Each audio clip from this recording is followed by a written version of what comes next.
What is Poly Role Models, and how could it help you? I'm here with Kevin A. Patterson from polyrolemodels.tumblr.com.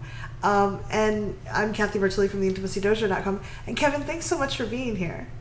Yeah, thanks for taking the time. Thanks for having me on. Oh, I'm excited. Could you tell, for someone who doesn't know what Poly Role Models is, could you tell them what it is and how you got started? Well, it's an interview series where I speak to people, like real life people who have experience with polyamory, and I ask them. I ask them what they're good at. I ask them what they're bad at. I ask them like what they do in terms of safe sex measures. What their when did they get started? What their structure is, if they even have a structure. What their mistakes have been. Wow. And what's actually ended up being the most important question is what self-identities are important to them, and how do those self-identities impact their polyamory? Yeah. I've gotten like some really incredible answers.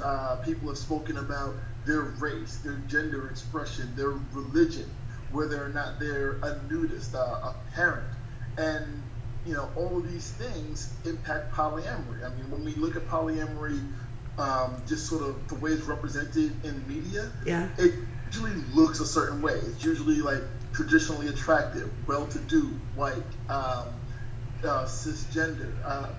It's very focused on closed triads and things like that. So I speak to people about their polyamory, and they tell me like an infinite number of things, so that when people are looking for polyamory, when people want to find out what it is or isn't, they don't feel boxed out by such a limited representation. I love that. Thank you so much for doing it, because you're right. If you look at media, it's a very small demographic and one way to express themselves. And I love that people can be creative and find what works for them.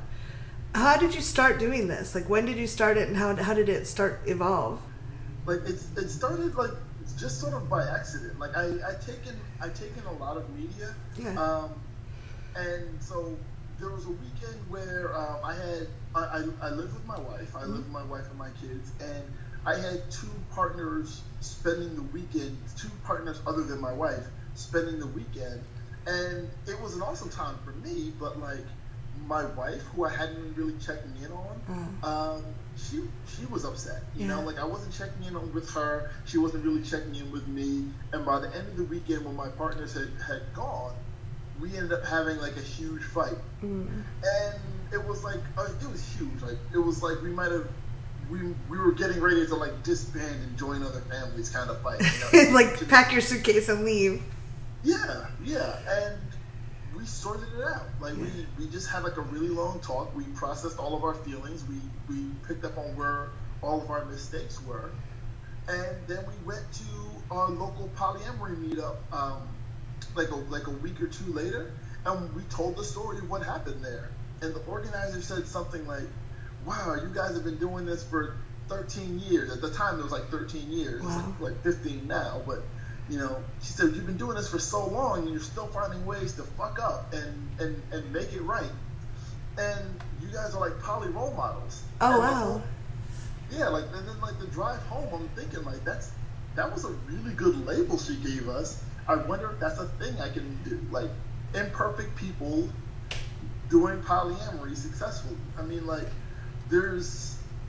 whenever I talk about poly role models, whether it's my face that's in it or somebody else who I'm interviewing, I'm not expecting perfection. And people say, "I don't feel like a role model." Like, no, your fuck-ups are as valuable as your successes, and people need to know that. Yeah.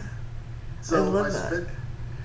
I spent a bunch of time figuring out, like, what kind of format. I spent a lot of time talking to Rebecca Hiles, the Frisky Fairy. She's great.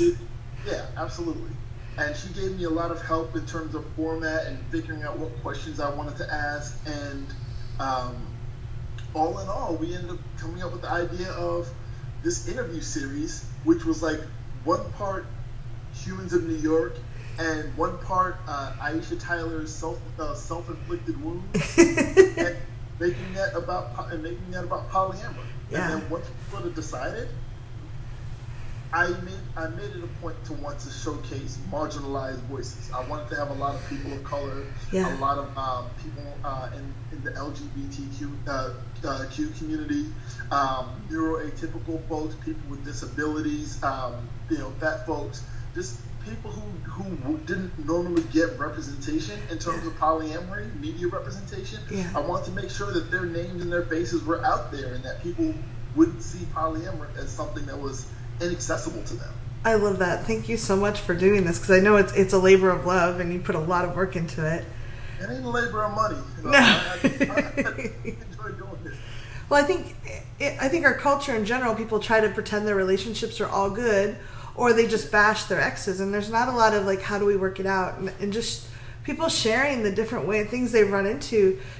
Just knowing you're not the only one who's had this problem can be like, oh, okay, they made it through. I don't know how they did it, or here's some ideas, but it's not the end of the world just because we're running into this problem.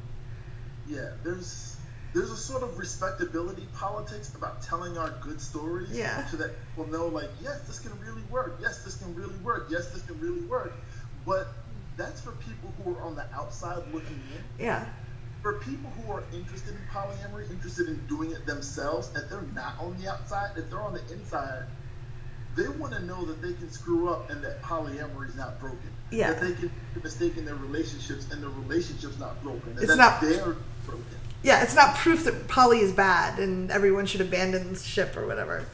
Exactly. I mean, people have their monogamous relationships self-destruct every goddamn day, and no one's ever thinking maybe this monogamy thing isn't worthwhile. Well, some of us do think that there's a challenge for some people, so. Oh, yeah. But, I mean, people who are hardwired for monogamy or people who prefer monogamy, they never question their monogamy when their relationships break up. And really, we shouldn't be doing that with our polyamory either. Yeah, I love people being able to express themselves as they are and not having to try to fit in a box that doesn't fit them. For real. Yeah. Yeah. Kevin, thank you so much. I'd love to come back and ask you a couple other questions if that's okay. Yeah, absolutely. Yeah. If you're watching this video, thanks for tuning in. I love what Kevin's up to. Check out his website. It's polyrolemodels.tumblr.com. And if you have questions or thoughts, or you have a question for Kevin, leave it in the comments below and make sure it gets it to him.